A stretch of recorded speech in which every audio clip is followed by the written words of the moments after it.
ഇന്നെന്താടാ ബ്രേക്ക്ഫാസ്റ്റിന്? അറിയില്ല. പുട്ടായാലോ? പൊട്ടുകൂടി ഇല്ല. എന്താ ഉള്ളത്? ആദ്യം സവാളയുണ്ട്, വേണം അരിഞ്ഞു തരാം. ഇതങ്ങനെ വരാൻ വഴിയില്ലല്ലോ. ഒന്നുമില്ലെങ്കിൽ എന്തിനാടാ ഫ്രിഡ്ജ് ഇങ്ങനെ ഓൺ ആക്കിയിട്ടേക്കുന്നത്? നമ്മുടെ ഫാൻ ചീത്തയായി പോയില്ലേ, ഞാൻ തണുപ്പ് കിട്ടാൻ വേണ്ടി ഇങ്ങനെ വന്ന് നിൽക്കും.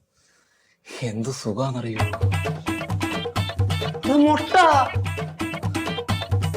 ഇത് ഏത് നൂറ്റാണ്ടിലെ മുട്ടയാടാ? ഇനി വല്ല ഡിനോസറിന്റെ മുട്ടയായിരിക്കും. നീ ഒരു കാര്യം ചെയ്യ്, ആ അരിച്ചാക്കിലോട്ട് ഇറക്കി വെക്ക്, വിരിയുമ്പോ അറിയാലോ എന്ത് മുട്ടയാണ്. അതിന് അരി എവിടെ ഇരിക്കുന്നു? എടാ എനിക്ക് വിശക്കുന്നടാ, ഇനി എന്ത് ചെയ്യും? പ്ലാൻ ബി എടുക്കട്ടെ. എന്ത് സാധനം? നൂഡിൽസ്. ഈ നൂഡിൽസിന്റെ എക്സ്പയറി കഴിഞ്ഞതാ.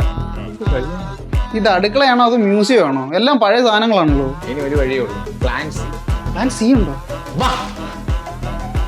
ശ്വാസത്തേക്ക് വലിക്ക്, ശ്വാസം മുഖത്തേക്ക് വിടും. ഇനി കണ്ണടച്ച് കിടന്ന് ഉറങ്ങിക്ക. ഇതാണോ നിന്റെ പ്ലാൻ സി? പിന്നെ എന്ത് ചെയ്യാന്? എന്തെങ്കിലും ചെയ്യ്. പ്ലാൻ ഡി പുറത്തെടുക്കട്ടെ. എടുക്ക്, ബാഗ് എടുക്ക്. ജീവിതത്തിൽ വിജയിക്കണമെങ്കിൽ എന്തെടുക്കണം അറിയൂ? എന്ത് വേണമെങ്കിലും എടുക്കാം. നീ കാര്യം പറ. റിസ്ക് എടുക്കണം, അതെടുക്കാം. അതാണ് പ്ലാൻ ഡി. എക്സ്പയറി കഴിഞ്ഞൊന്നും നോക്കണ്ട, ആ നൂഡിൽസ് അങ്ങോട്ട് തിന്നാ. വേറെ പ്ലാനൊന്നും ഇല്ലോ അല്ലേ? അങ്ങനെയാണെങ്കിൽ നമുക്ക് ആ മുട്ടയുടെ അതിനകത്തോട്ട് പൊട്ടിച്ചൊഴിച്ചാലോ?